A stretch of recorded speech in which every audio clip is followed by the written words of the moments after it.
It was full steam ahead on the island of Sodor. All the engines were running on time.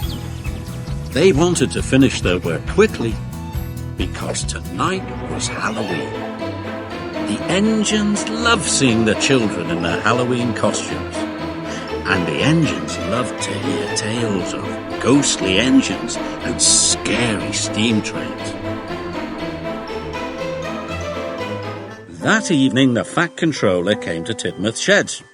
"Thomas and Emily, you must go to the smelter's yard," he said. "An important delivery of iron must be collected right away." "Yes, sir," they puffed. Percy thought the smelter's yard was spooky. He was worried about his friends. "Look out for ghosts," he whistled nervously. "It is Halloween." "There's no such thing as ghosts," Thomas said cheerfully. "It's just silly make-believe," added Emily, and they steamed off to the smelter's yard. The sun was setting, and it was getting dark. "Imagine being scared of Halloween," puffed Thomas. "Oh, the smelter's yard," sniffed Emily. "Pah," added Thomas.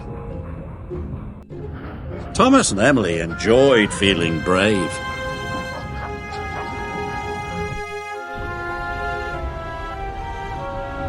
But when they got to the smelter's yard, it was very spooky.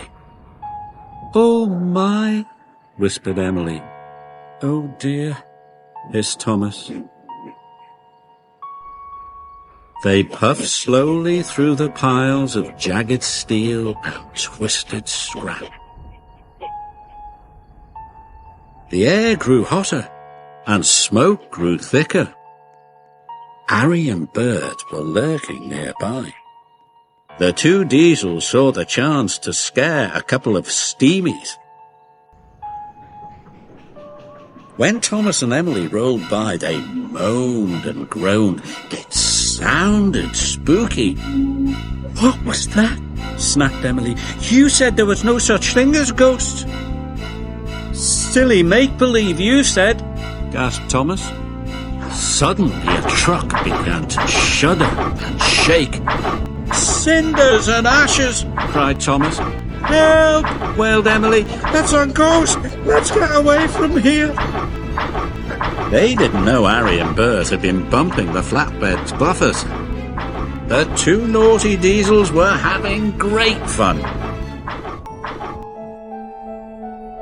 Thomas and Emily pulled up to the smelting shed.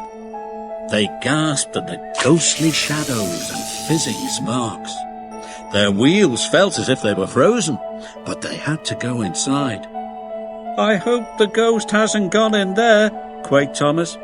"Me too," quivered Emily. And they both rolled slowly into the smelting shed.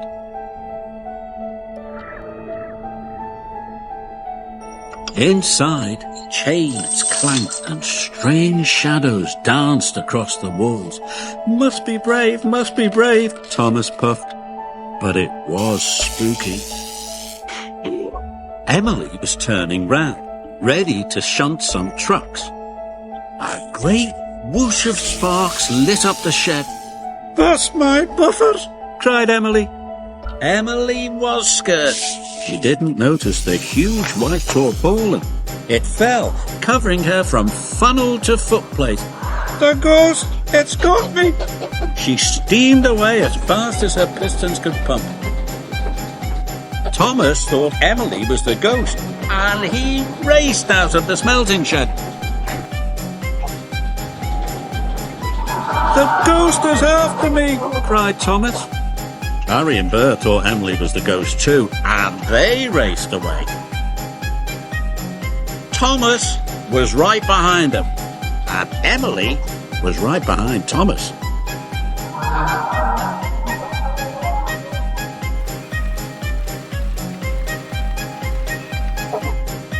"Help!" Emily cried. "The ghost has got me!" Harry, Bert, Thomas and Emily raced towards Tidmouth Sheds. Tidmouth's sheds was quiet and peaceful. All the engines were fast asleep. Thomas's whistle soon woke them up. "It's Thomas!" cried Percy. "Something must be wrong." Suddenly he saw Thomas, Harry and Bert racing into the yards. "Stop!" he cried. Harry, Bert and Thomas applied their brakes. They stopped just in time. "The ghost is after us," whistled Thomas. Percy was scared, but just then Emily raced under a signal and the tarpaulin flew off.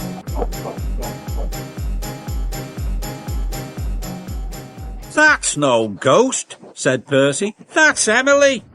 The engines didn't feel scared anymore, but they did feel foolish.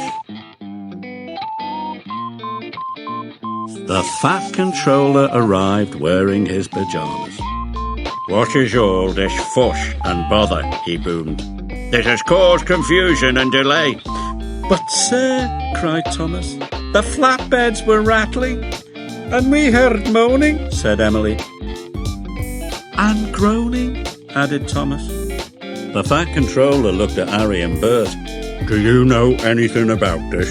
He asked sternly. It was us, sir, Bert mumbled. For your punishment, you will go back and collect the iron at once, said the Fat Controller. Yes, sir, said Harry and Bert, and they rumbled away.